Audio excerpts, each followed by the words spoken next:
प्रातः क्लास चल रहा था 10 नवंबर 1968। पहले पेज की मध्याह्न में बात चल रही थी। जो गाया जाता है गुरुजन के चेला सत्यानाश। तो देखो सारी दुनिया की सत्यानाश हुई है ना। सब भ्रष्टाचारी हैं, भ्रष्ट इंद्रियों से आचरण करते हैं। और उनके मुकाबले श्रेष्ठाचारी देवताओं के चित्र भी तो है ना, यादगार। मंदिरों में यादगार बनी हुई है, उनको श्रेष्ठाचारी कहा जाता है। तो ये तो चित्र तो लोप नहीं हो गए हैं ना। ये चित्र चरित्र की यादगार हैं। और ये चित्र और तो कोई चीज नहीं है। जिसे समझ में आए बस स्वर्ग की यादगार यही चित्र हैं। रामकृष्ण की दुनिया की यादगार, जिसे कहते हैं सतयुग और त्रेता युग की दुनिया।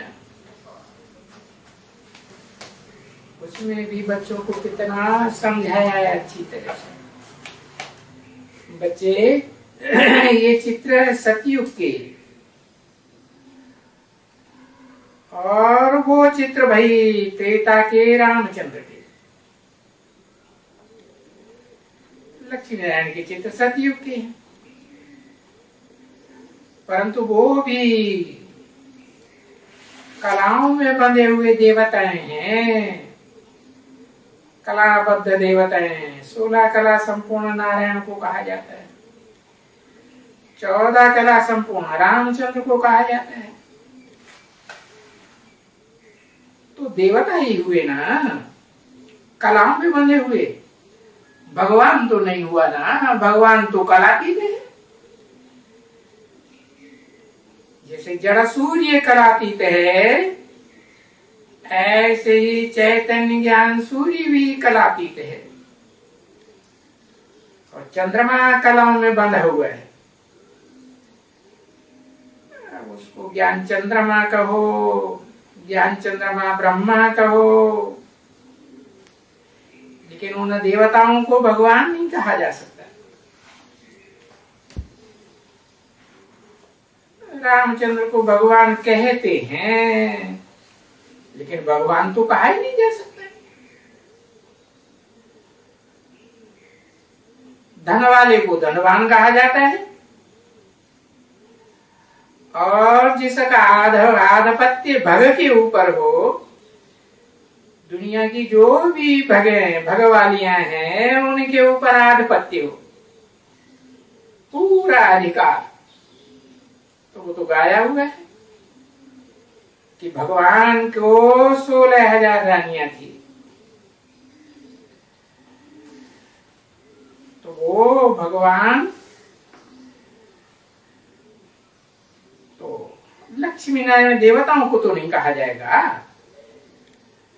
परंतु वो देवताएं सिर्फ सतयुग के थे। लेकिन सतयुग से पहले जिनको उन्होंने नारायण जैसा बनाया नर से, वो तो भगवान है। वो आकर के भगवान भगवती बनाते हैं। बाकी लक्ष्मी नारायण को भगवान भगवती नहीं कहा जाता है। हाँ, शंकर पार्वती को भगवान भगवती कह सकते हैं, गाते भी है आदि सनातन देवी देवता धर्म। सनातन माना ही पुराना, नहीं तो पुराना। तो दुनिया में ऐसी मूर्ति कौन सी देवता की है जो सबसे पुरानी है, जिसका कोई माता पिता नहीं गाया हुआ है? वो तो शंकर महादेव ही है। क्योंकि सिवाय देवी देवता धर्म कोई भी पवित्र स्थायी नहीं रहते हैं। तो जो देवता होगा, ऊंच से ऊंच देवता होगा, महादेव कहा जाता है, वही देवी देवता धर्म की स्थापना करने वाला है। वो ही योगीश्वर है। उसी को शास्त्र में ब्रह्मा का बड़ा पुत्र सनत कुमार योगीश्वर कहा गया है।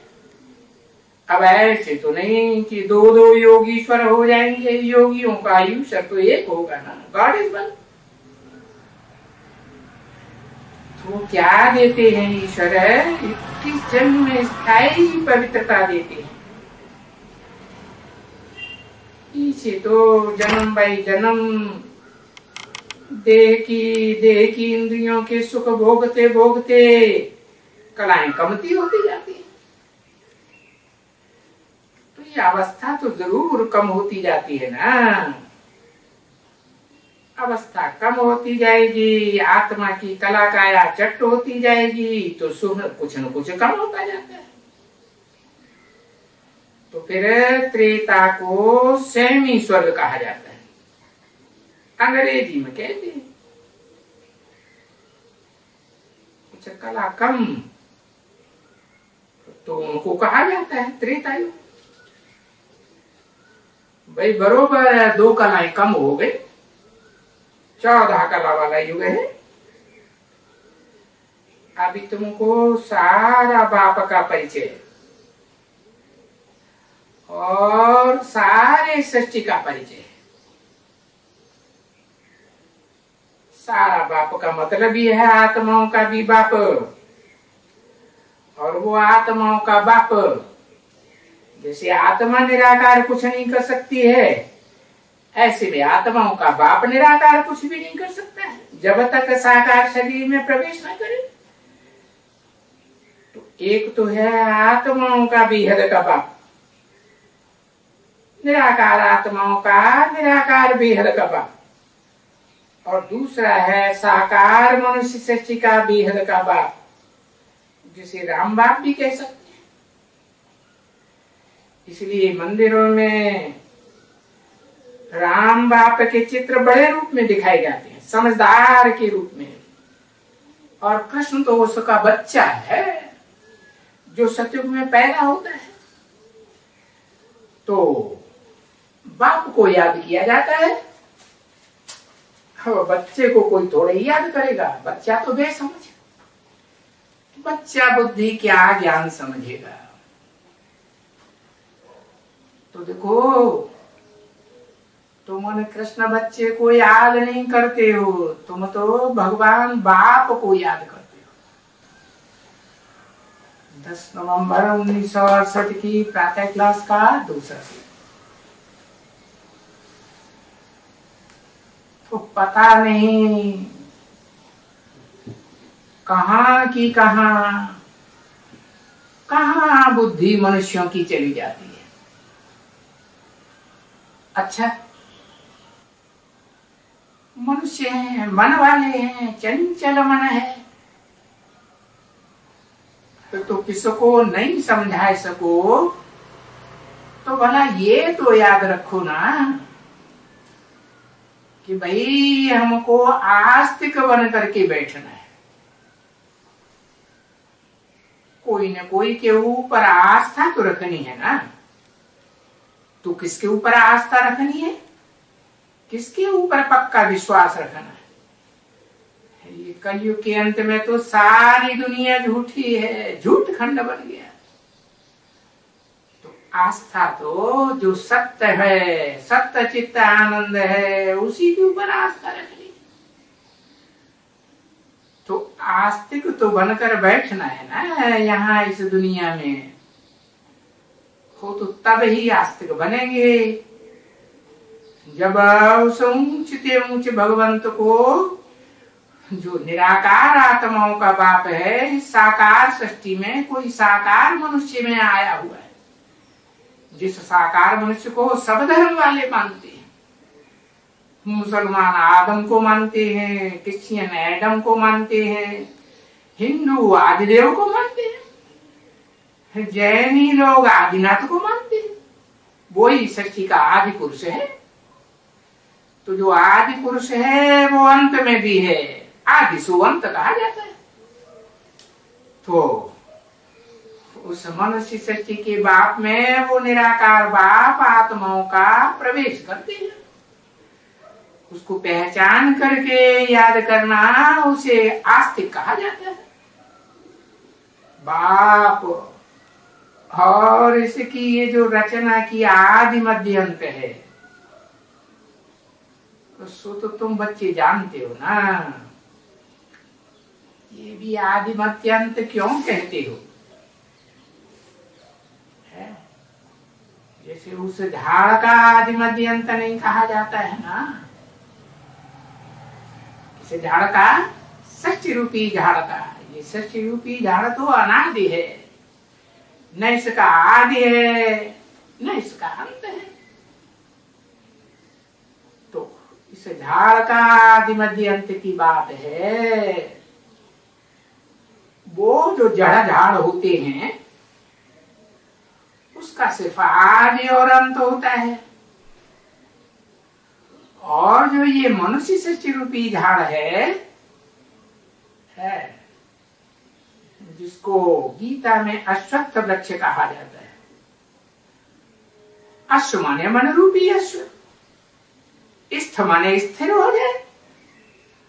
अब आज की दुनिया में मनुष्यों का मन रूपी घोड़ा तो स्थिर नहीं रहता। क्यों नहीं रहता? क्योंकि बुद्धि की लगाम नहीं लगाते हैं, ढीली कर दी है। घोड़े की लगाम ढीली की जाएगी तो वो तो जोड़ेगा ना अपना सनात। क्यों दौड़ता है? क्योंकि सृष्टि का जब मध्य काल आता है तो अनेक सिर वाले रावण का राज्य आ जाता है। अनेक धर्म पिताएं, अनेक धर्म, अनेक राज्य स्थापन हो जाते हैं। तो इस सृष्टि की मध्य में द्वापर के आदिकाल से ही ये रावण राज्य शुरू होता है, अनेक मतों का राज्य। उससे पहले राम कृष्ण की दुनिया में, सतयुग त्रेता की दुनिया में एक भगवान के द्वारा स्थापन किया हुआ राज्य था जिसे स्वर्ग कहा जाता है। स्वर्ग का मतलब ही है स्वस्थिति में गया। कौन गया? हर मनुष्य मात्र जो स्वस्थिति में गया वो स्वर्ग का देवता कहा जाता है। तो दुख तो तब होता है जब ये दुनिया द्वैतवादी द्वापर युग में रावण राज्य से शुरू होती है। तब दुखदाई कांटा बनना शुरू होता है। ये काम विकार का कांटा है ना, है? तो ये जो दुनिया स्वर्ग में सुंदर बगीचा थी, सुखदाई बगीचा थी, सो द्वापर युग के शुरू होने से, द्वैतवादी युग के शुरू होने से कांटों का जंगल बन जाना शुरू हो जाता है। अब कांटे के जंगल में तो कांटे ही लगेंगे ना, दुखदाई फूल कहां से आएंगे बगीचे के? तो इस समय में खास कलयुग के अंत में बाप आकर कहते हैं, बेहद का बाप, कि इस दुनिया की अब कलयुग के अंत में जड़जड़ी भूत अवस्था हो गई है। ये सच रूपी झाड़ बिल्कुल सूख करके तमोप्रधान बन गया। अभी सूखा हुआ झाड़ है तो फिर इसकी कलम लगानी पड़े, तो इसका कलम लगाया जाता है। अगर कलम न लगे तो फिर तो प्रलय हो जाए। प्रलय का मतलब ये प्रकट रूप से लीन हो जाए। जैसे वो कहते हैं सन्यासी लोग, पानी का बुदबुदा सागर में लीन हो गया। अरे अब वो बुदबुदा जो सागर में लीन हो गया वो क्या वापस आएगा? नहीं, प्रलय तो कभी होती ही नहीं। जिसको प्रलय कहा जाता है वो जलमयी कोई होती नहीं है। हाँ होती है, मनुष्य के रूप में थोड़ा सा होती है, इसको कहा जाए पार्शियली होती है। ऐसे तो नहीं कि सारी पृथ्वी डूब जाती है। पृथ्वी में तो पांचों तत्व विराजमान है, पृथ्वी, जल, वायु, अग्नि, आकाश। और ये पांचों तत्व अविनाशी है। जैसे आत्मा का विनाश नहीं होता, ऐसे इन पांच जड़ तत्वों का भी विनाश नहीं होता। तो ये नहीं कहा जा सकता कि सारी सृष्टि जलमयी हो गई। हम जानते तो तुम बच्चे हो कि भारत तो रह जाता है ना, परंतु जलमयी नाम तो है ना। सारी सृष्टि में जितने 7 महाद्वीप हैं वो सब जलमयी में डूब जाते हैं। विधर्मी विदेशी धर्मखंड है ना, स्वदेशी तो नहीं है। स्वदेश तो भारत को ही कहा जाएगा, है जो भारतवासी स्वस्थिति में स्थित होने का पूरा पुरुषार्थ करते हैं। तो ऐसे भारतवासी मीठे मीठे बच्चे जानते हैं कि बरोबर सारी चारों तरफ इस सृष्टि में जलमयी हो जाती है। बाकी बचता कौन सा देश है? बाकी एक भारत जाकर के बचता है। और वो भारत भी संपूर्ण नहीं, ऐसे नहीं दक्षिण भारत बचता है। दक्षिण भारत को तो बताया है जैसे भारत का विदेश है। वहां की जो भाषा है वो स्वदेशी भाषा, हिंदुस्तानी भाषा कहेंगे या विदेशी भाषा है। विदेशी भाषा है, कोई समझ ना सके। तो देखो, जो भारत एक हिस्सा जाके नॉर्थ इंडिया का भी कुछ हिस्सा बचता है, भले वो भी जलमयी होकर के, जैसे भील चढ़ती है ना तो फिर उतरती भी है। जैसे समंदर में ज्वार भाटा आता है, पानी का ज्वार बढ़ता है, फिर उतरता भी है। तो देखो, तुम बच्चों ने देखा है ना, गंगा सागर में जो गए होंगे उन्होंने जाना होगा। तो ये जैसे कि बहुत भारी भीड़ चढ़ती है, डुबाए करके पीछे नीचे जब देखते हैं तब पता चलता है कि सब खत्म हो गए हैं। तो देखो, ये कवियों ने भी कैसी भाषा लिख दी। हिमगिर के उत्तम शिखर पर बैठ शिला की शीतल छां, एक सुर पुरुष बचता है? बता दिया ना कौन? महादेव भूगे नैनों से देख रहा था प्रबल प्रवाह। जलमयी का प्रबल प्रवाह देखते, सारी दुनिया को डिबोए करके पीछे नीचे जब देखते हैं, अरे सब खत्म हो गए। तो फिर थोड़ा थोड़ा नीचे पानी उतरता जाता है, फिर उतरता जाता है थोड़ा थोड़ा। और फिर देखो, ब्रह्मा कुमारियां जो सेवा करती है, क्या इस दुनिया में अब जलमयी होने वाली है? बड़े बड़े खतरनाक एटम बम बनाए हुए हैं अनेक देशों ने, हजार मेगावाट के। वो जब सारे फटेंगे, जैसे दीपावली पर बच्चे आखिरी में क्या करते हैं, सारे फटाके छुड़ा देते हैं ना, ऐसे ये बच्चा बुद्धि मनुष्य आत्माएं जो नास्तिक धर्म की हैं, किसी पर आस्था नहीं, जिनको स्वर्ग के ऊपर अब आस्था नहीं, नरक के ऊपर आस्था नहीं, भगवान के ऊपर आस्था नहीं, आपस में भी एक दूसरे के ऊपर आस्था नहीं, किसी को नहीं मानते, बस अपने ही देह अहंकार में रहते। तो उससे क्या होता है ऐसे बच्चा बुद्धि आत्माएं एटम बमों को फोड़ देती, ये भी नहीं समझते कि जिस दुनिया में हम बैठे हैं वो सारी दुनिया खलास हो जाएगी, सात जलमई में दब जाएंगे।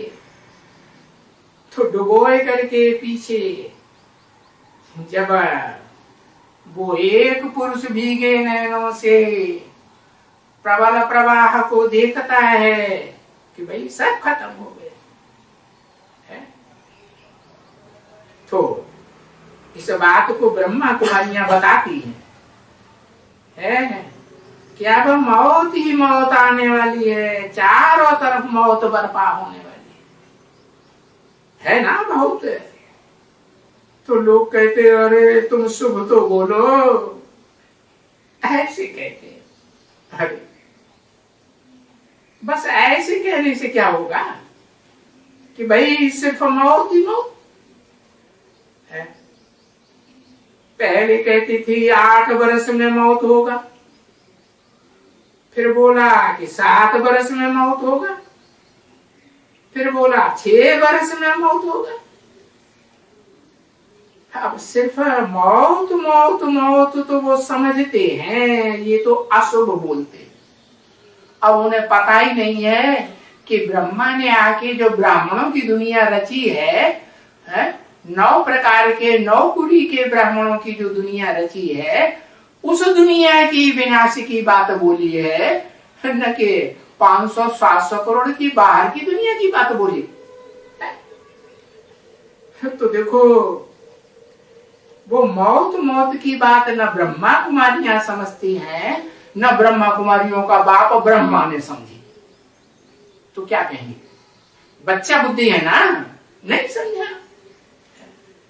तो लोग समझते हैं ये तो अशुभ बोलते हैं, ये विनाश की ही बात करते हैं।